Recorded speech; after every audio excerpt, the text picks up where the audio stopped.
When Kim fell in love with Michael, she hoped her parents would support their relationship. Unfortunately, due to significant class differences, the couple was not endorsed by Kim's wealthy parents. A few years later, however, the tables would be turned. Kim and Michael met as teenagers in the city park. They were both with their respective group of friends when they first laid eyes on one another. Kim's friends encouraged her to approach him, and despite Michael being shy, he could not help but walk up to Kim and all her friends just so he could say hello. They were immediately enamored with one another, and because they met at the park, there was no immediate indication of how different their worlds were. Michael and Kim spent almost every day together after they met. They both had a lot in common, and their friend groups got along well enough to hang out together because of the lovebirds. Michael was a poor boy growing up on a farm, and Kim's parents, Sarah and Harold, were wealthy business owners. For the first 3 years of their relationship, Kim's parents believed that Michael and Kim were only infatuated with one another. As soon as she realizes that he will not give her the life we have, she will leave him. Kim's father told her mother, "I hope so. They cannot be together. He is not good enough for her," Sarah replied. But this would not be the case. Michael and Kim's relationship became more robust over the years. When Kim's parents paid for her to study abroad, they kept speaking every day after Michael returned from his daily duties on the farm. They both knew that Sarah and Harold were not happy about their relationship, but they hoped they would come around eventually. When Kim turned 22, she graduated from university and moved back home. She could no longer bear living apart from Michael, so she asked him to move into her home. Michael refused, saying, "Your parents don't like me. They would never want us to live in the same house. They only say that because they don't know you very well. They will accept you as soon as they realize how amazing you are to me," Kim said. Despite Michael feeling uneasy about moving in with Kim and her parents, he loved her and wanted her to be happy. He wanted to spend as much time with her as possible, but knew that she would never agree to move in with him at the farm, so this was his next best option. The morning Michael moved in, Harold was at work. Sarah was surprised, but she had seen how excited her daughter was in the days leading up to his arrival. "Are you sure you want to commit to him?" she asked. "He has nothing and will never give you all we have provided you." "Yes, Mom, I am sure. We will soon get married and we will be able to build our lives together," Kim replied.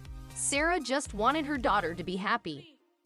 She allowed Michael to move in, but she was afraid of her husband's reaction. When Harold got home, he pretended that Michael wasn't there. He spoke over him at dinner, didn't look at him, and even spoke of him as if he wasn't in the room. "That farmer boy of yours will never be welcomed in my house," he shouted. The following months of Michael's stay at Kim's house were made unbearable by Harold. He would always mistreat him. He constantly called him insulting names, and despite his daughter's pleas to stop, he would treat him worse.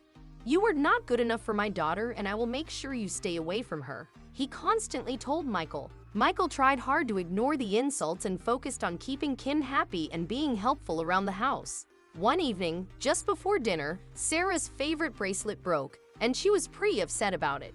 Michael offered to fix it before she threw it out, and he succeeded. "Thank you so much. I didn't know you could work with jewelry. I thought you were just good at farming," she said. "Well, the life I've led with my family has taught me to fix many things before throwing them out," he replied.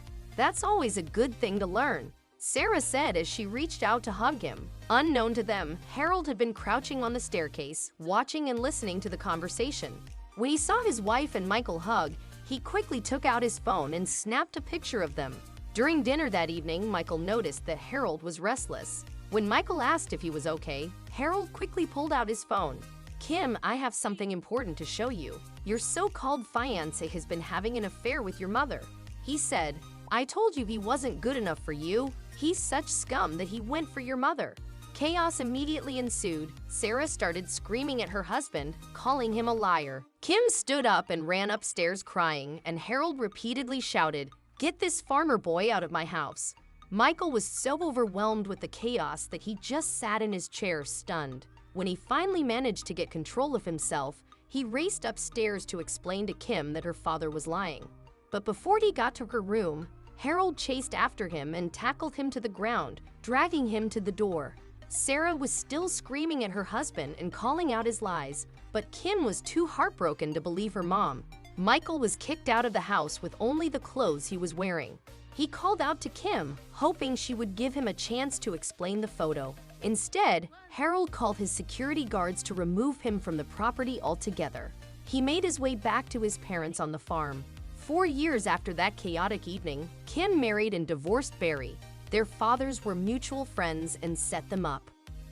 Their marriage lasted only 2 years after Barry cheated on her and refused to be a supportive father to their daughter. Kim decided to move back home after her divorce, but her relationship with her parents was still tense over all these years. One morning, Harold was preparing to meet with a new client to sign a new business deal. "We are going to make millions from this contract. I can't wait to get the ball rolling," he told his daughter as he walked out of the house.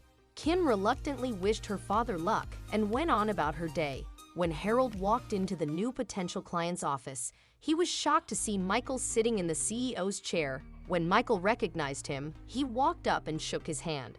"It's good to see you again, sir," he smiled. Harold was speechless. He could not believe that the poor boy he kicked out of his house years ago built such a successful business. He was afraid that Michael would renege on the business deal after everything that night.